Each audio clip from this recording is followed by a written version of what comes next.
Man insults Elon Musk on a first-class flight, instantly regrets it. When the truth is revealed, the air was charged with a sense of urgency as passengers moved through the gates at Los Angeles International Airport. Flight 317 to Tokyo Narita was set to depart in an hour, and the first class passengers were beginning to gather. Among them was Oliver Bennett, a man who wore his ego like a tailored suit. Oliver was used to standing out. His company, a flashy software startup, had recently hit its first billion-dollar valuation.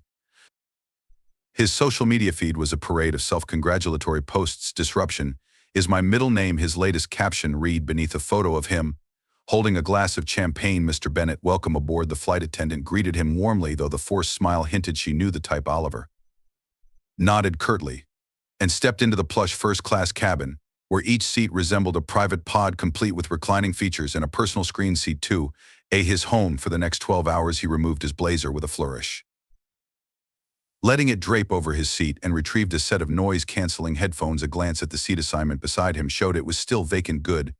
Maybe I'll get some peace for once. Moments later, a figure appeared, slipping into $2 billion. The man's attire, a plain hoodie and well-worn sneakers, was a stark contrast to Oliver's sharp, tailored ensemble. His face was shadowed by a baseball cap, and he moved with the quiet ease of someone accustomed to blending in. Oliver barely glanced up, typing away on his laptop.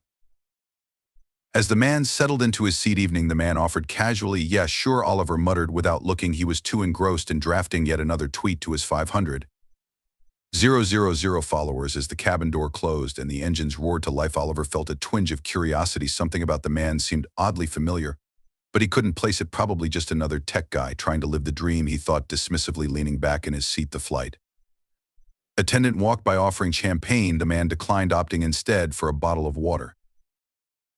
Oliver smirked to himself. Water really might as well be in coach, he whispered loud enough for the man to hear, but the man said nothing, simply offering a faint smile. As the plane reached cruising altitude, Oliver's natural need to dominate any room or cabin kicked in. He finished his champagne in one gulp, placed the glass on the tray with a clink, and turned toward the man. In $2 billion. So what do you do? Oliver asked, his tone dripping with the kind of interest that wasn't genuine. The man turned slightly, his face still obscured by the cap. I'm in tech, he replied simply. Oliver grinned. Ah, same here. Bet we've got some war stories to share. He leaned back and crossed his legs, ready to steer the conversation toward his favorite topic himself, but the man didn't bite. He only nodded lightly and went back to scrolling through his phone. Oliver wasn't used to being ignored. His curiosity morphed into irritation. You know, he began, his voice raised just enough to catch the attention of nearby passengers. The tech world is full of people who get way too much credit for half-baked ideas.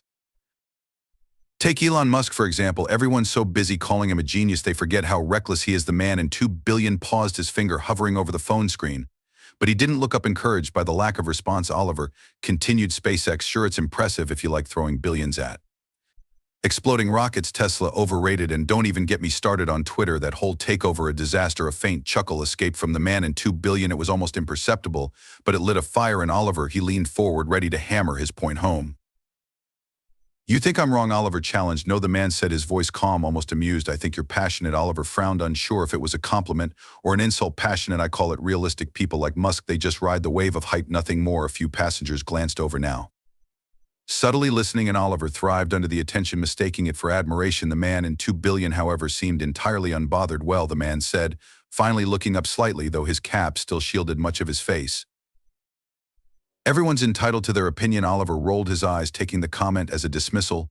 Yeah, but facts are facts. Musk is a walking PR stunt. People like me, real innovators, we're the ones building the future, not blowing hot air. The man offered a polite smile and went back to his phone. Oliver leaned back, grinning to himself. Another clueless wannabe, he thought. Little did he know the calm demeanor of his seatmate was not ignorance, it was restraint. The hum of the engines filled the cabin as the first-class passengers settled into their routines, reading, watching movies, or sipping cocktails, but Oliver was far from relaxed. His annoyance festered as the man in $2 billion remained quiet, offering only the occasional smirk or short reply to his increasingly pointed remarks.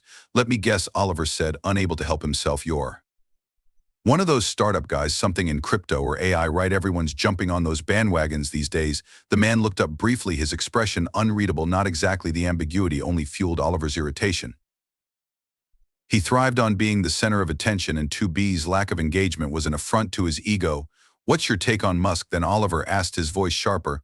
Now, I mean, if you're in tech, you must have an opinion. The man hesitated for a moment, then shrugged. He's done some interesting things. Interesting things, Oliver repeated, laughing. That's the understatement of the century. The guy's a walking contradiction, preaching about saving the planet while flying private jets, hyping up the future of Mars. While barely addressing problems here on Earth, for the first time a flicker of something crossed the man's face, amusement perhaps, or mild irritation. But it vanished as quickly as it appeared. Maybe he's just doing what he thinks is best, the man replied simply, his tone neutral. Hey, what he thinks is best, Oliver scoffed, spoken like someone who's never actually dealt with real-world consequences. It's all theory until you're the one footing the bill. The flight attendant arrived with their dinner orders. Interrupting the tension, the man in 2 billion ordered a simple vegetarian meal, while Oliver chose the steak medium rare. As the plates were placed before them, Oliver noticed how calmly the man ate, as though he had all the time in the world. Must be nice, Oliver muttered under his breath, not having a care in the world. The man glanced at him but said nothing, focusing instead on his meal. As the hours passed, Oliver's curiosity about his seatmate grew. There was a quiet confidence about the man, a kind of understated presence that Oliver couldn't quite figure out. He didn't seem intimidated by Oliver's loud critiques or his obvious attempts to bait him into an argument.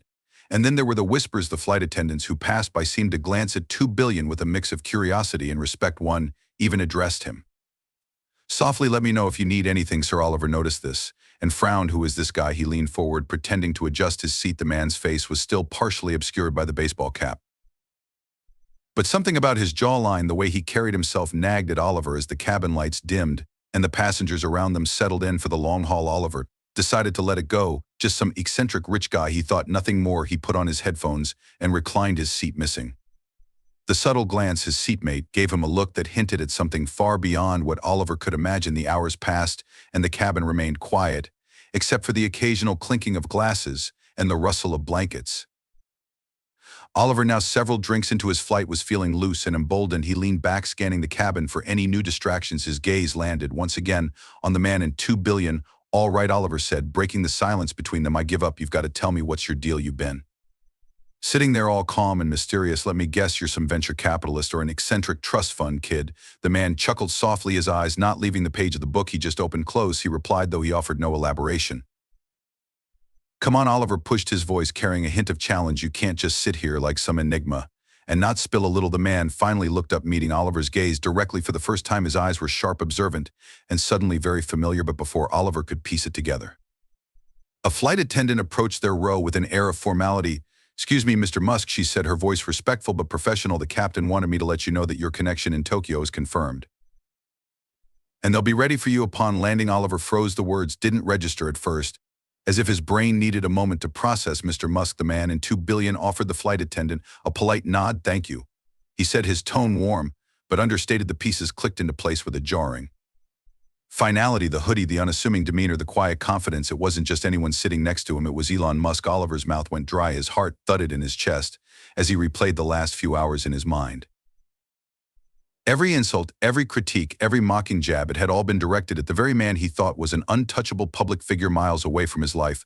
For the first time on the flight, Oliver was utterly speechless. Elon Musk adjusted his cap slightly and turned back to his book as if nothing had happened, but Oliver's discomfort was palpable. His bravado, so robust earlier, now crumbled under the weight of sheer humiliation. The surrounding passengers, who had been pretending not to eavesdrop, now exchanged subtle glances, their expressions a mix of amusement and secondhand embarrassment. Oliver cleared his throat, desperate to regain composure. So, you're Elon Musk. Elon closed his book and placed it gently on his tray table. That's what they tell me, he said, his tone light but edged with humor. Oliver's face flushed crimson. I didn't mean anything by what I said earlier, just, talking. You can't take these things personally. Elon tilted his head slightly, studying Oliver with an expression that was impossible to read.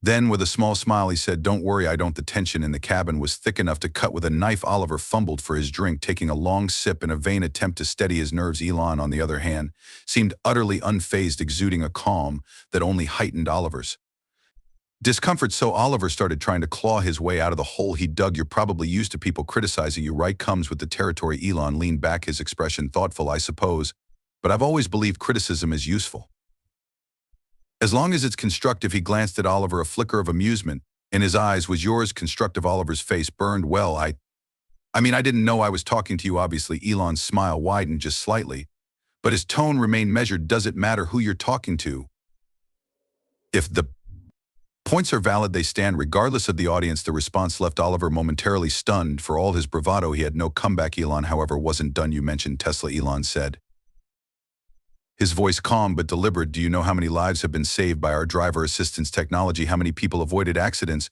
because of features we've implemented? Oliver shifted in his seat, suddenly feeling very small. I guess I didn't look at it that way. In SpaceX, Elon continued, his gaze unwavering. You called it reckless, but did you know our rockets have reduced the cost of access to space by over 90%? That we're developing technologies that could one day protect humanity from extinction-level events?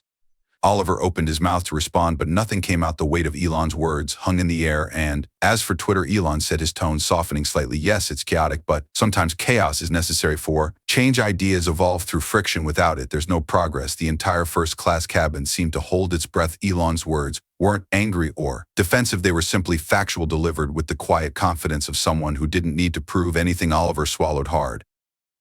Look, I didn't mean to. I didn't think you'd be here. Elon leaned forward slightly, his expression gentle but firm. The truth doesn't change based on who's listening. Maybe next time consider that before you speak. It wasn't said harshly, but it hit Oliver harder than any insult ever could. He sat back in his seat, suddenly feeling very small in the vast expanse of the first-class cabin. For the remainder of the flight, Oliver was uncharacteristically quiet. His mind churned as he replayed every word he'd said, every smug comment, and every insult aimed directly at the man sitting inches from him. He felt a mix of embarrassment, regret, and a strange sense of respect. Meanwhile, Elon returned to his book as if the confrontation had been nothing more than a fleeting conversation. Occasionally, a flight attendant would approach him with quiet professionalism, offering subtle gestures of deference that now made perfect sense to Oliver. The humbling moment weighed on Oliver like a stone in his chest. This wasn't just about being caught in a moment of arrogance. It was about realizing how little he truly understood the people and ideas he so casually dismissed. As the cabin lights dimmed and most passengers drifted off to sleep, Oliver leaned over hesitantly. Hey, Mr. Musk, he whispered, his voice low enough not to disturb the quiet cabin. Elon looked up, his expression neutral but attentive. I just wanted to say I'm sorry, Oliver said, his words heavy with sincerity. I was out of line. It's easy to criticize from the sidelines, but I can't imagine the weight of doing what you do. Elon studied him for a moment, then nodded slightly. Apology accepted, he said simply. It's not easy, but that's the nature of progress. You're always going to face resistance, especially from people who don't see the full picture. The key is to keep moving forward. Oliver nodded, his throat tight. For once he had nothing clever to say. As the plane began its descent into Tokyo, the cabin came alive with the sound of passengers stirring and preparing for arrival. Oliver stared out the window, watching the city lights grow brighter. As the plane approached the runway, he thought about all the times he dismissed people like Elon Musk, visionaries who dared to think bigger, risk more, tackle problems most wouldn't even attempt. In his quest to seem knowledgeable, he'd ignored the courage it took to face constant criticism while pursuing something meaningful. As they disembarked, Elon turned to Oliver one last time. Good luck with your work, he said, offering a small smile. I hope it's something that makes a difference. Oliver watched as Elon disappeared into the crowd, flanked by discreet airport personnel who whisked him away toward his next endeavor. For the first time in years, Oliver felt something unfamiliar: humility. He wasn't sure what he'd do with this newfound perspective, but he knew one thing: he couldn't go back to being the man he was when he boarded that plane. The lesson was clear. It's easy to criticize from the sidelines, but the real challenge lies in stepping up, understanding, and creating change.